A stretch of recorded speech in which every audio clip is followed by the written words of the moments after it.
Théo Duhem, CEO de Ténor, c'est avec nous. Bonjour Théo. Bonjour. Merci beaucoup de nous accompagner. Une plateforme, je le disais, qui veut simplifier le recrutement d'intervenants dans l'enseignement supérieur. On va faire le constat avec vous Théo. Qu'est-ce qu'il y a de si compliqué dans leur recrutement? Pourquoi cette population et ces institutions n'arrivent pas à se trouver? D'une part, les intervenants, ça peut être une population assez large. Ce sont des personnes qui sont souvent cadres et qui vont avoir cette envie qui est très souvent qui va être donnée au cours d'une discussion. Mais en revanche, à côté, trouver le bon réseau pour savoir quand est-ce qu'on va recruter un intervenant, sur quel domaine d'expertise et à quel moment, c'est déjà beaucoup plus complexe. Parce que les établissements de l'enseignement supérieur, eux, en face, vont pas avoir de réseau spécifique pour parler des interventions. Aujourd'hui, en France et même dans le monde, on va avoir plein de plateformes pour du recrutement, CDI, CDD. Il y en a des très bonnes, et notamment LinkedIn, qui va être un des réseaux sociaux le plus utilisé là-dessus. Mais le LinkedIn n'est pas du tout adapté sur ce côté intervention. On ne peut pas parler de ce qu'on a fait en intervention, des domaines d'expertise, de notre disponibilité sur des petits moments de la journée, de la semaine. Oui, parce que là, il s'agit d'interventions ponctuelles, hein, c'est ça? Ouais, une intervention, ça peut être 1h30 sur un jour de la semaine, comme ça peut être une vingtaine d'heures, comme ça peut être une centaine d'heures sur un trimestre. Et donc, en fait, cette particularité horaire n'est pas adaptée aux plateformes. Donc, ça fait que les intervenants ne savent pas où chercher, ne savent pas quoi donner. Et les établissements doivent déformer des plateformes déjà existantes pour parler de leurs besoins. Donc il y a un mismatch qui a été créé, et de là on a pensé que Ténor pouvait avoir une utilité à la fois pour les intervenants et à la fois pour les établissements. On va voir comment ça marche. Là vous parliez de domaine d'expertise. Quels sont les besoins aujourd'hui des écoles justement actuellement sur ces profils? Les besoins ils sont extrêmement nombreux. Nous aujourd'hui on a 25 domaines d'expertise qui vont aller de l'immobilier, de la ressource humaine, même des domaines beaucoup plus techniques comme l'informatique qui est très demandé en ce moment. Donc ça peut aller aussi sur les langues, donc les fondamentaux. Les besoins ils sont sur des technologies nouvelles comme des institutions qui vont être fondamentales et qui vont être là depuis longtemps. Et on va dire que les besoins vont aller du petit besoin très ponctuel aux besoins beaucoup plus long, avec des centaines, voire des milliers d'heures pour certains modules qui ne vont pas être trouvés à la fin de l'année. Et quel est le profil de ces intervenants alors? Les intervenants, on va avoir 3 typologies de profils différentes. Il va y avoir les personnes qui sont formateurs indépendantes. Donc c'est leur métier. Eux aujourd'hui, ils voient Ténor comme une possibilité de trouver plus de missions. Donc ils ont l'habitude de faire ça, ils ont des cours qui sont prêts, ils savent comment ça marche. L'autre côté, il va y avoir des personnes qui ont déjà fait l'expérience d'être intervenant. Donc je sais un peu comment ça marche, j'ai apprécié l'expérience, je veux revenir.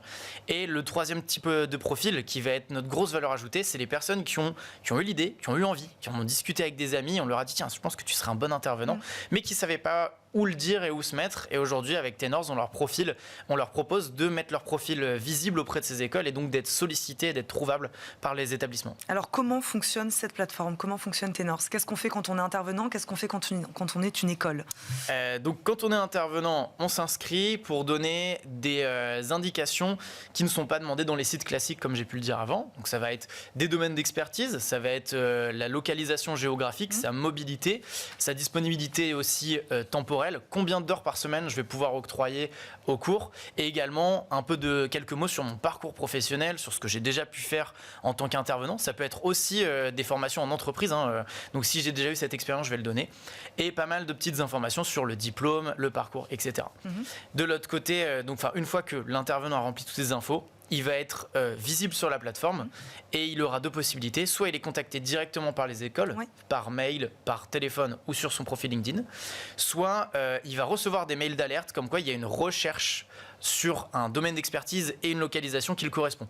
Là, sur le mail, il y a toutes les infos, il arrivera sur Ténor et il pourra candidater, comme un site de recrutement assez classique. Et donc de l'autre côté, les écoles vont avoir aussi ces 2 possibilités-là. Soit ils parcourent une base de données enrichie d'intervenants, soit ils créent des offres d'intervention et les personnes vont pouvoir postuler à ces offres, ils recevront une alerte et eux, ils pourront faire leur recrutement sur la même plateforme et donner avoir tous les échanges directement au même endroit. Vous faites la mise en relation, mais après... Exactement. Moi, en aucun cas, je m'occupe pas du recrutement, je prends pas de commission entre les deux, ce qui est plutôt pratique pour les écoles, ils s'arrangent en direct. Et surtout, en aucun cas, je ne valide le recrutement. Si le recrutement se passe bien, j'en suis ravi. si le recrutement se passe mal pour X ou Y raison, ça reste l'école qui va décider de ça. Donc moi, je suis incapable aujourd'hui de recruter quelqu'un en chimie organique et pourtant j'ai une école dans l'écologie et dans toute cette partie-là de chimie. Donc moi, je leur donne des profils, mais en aucun cas, je les recrute.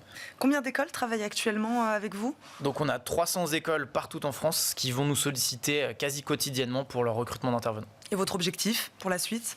Notre objectif, ça va être de pouvoir continuer d'avoir du coup de plus en plus d'écoles sur un scope de plus en plus large pour pouvoir donner la possibilité à tous nos intervenants inscrits sur la plateforme d'intervenir.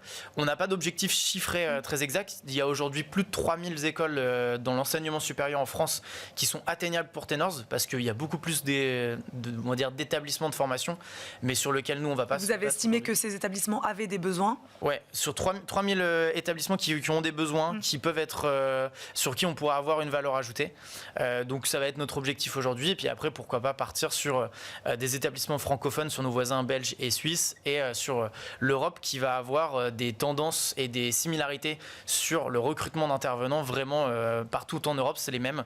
Au-dessus du bac plus 3, donc dès qu'on arrive sur cette année de bachelor et licence 3, on va avoir des recrutements d'intervenants qui vont être de plus en plus fréquents et de plus en plus importants pour faire en sorte que l'étudiant puisse avoir une transition simple entre le monde de l'école et le monde professionnel. Merci beaucoup Théo Duhem d'être venu nous présenter votre plateforme. Je rappelle que vous êtes le CEO de Tenors. Merci beaucoup d'être venu nous voir dans Smart Education.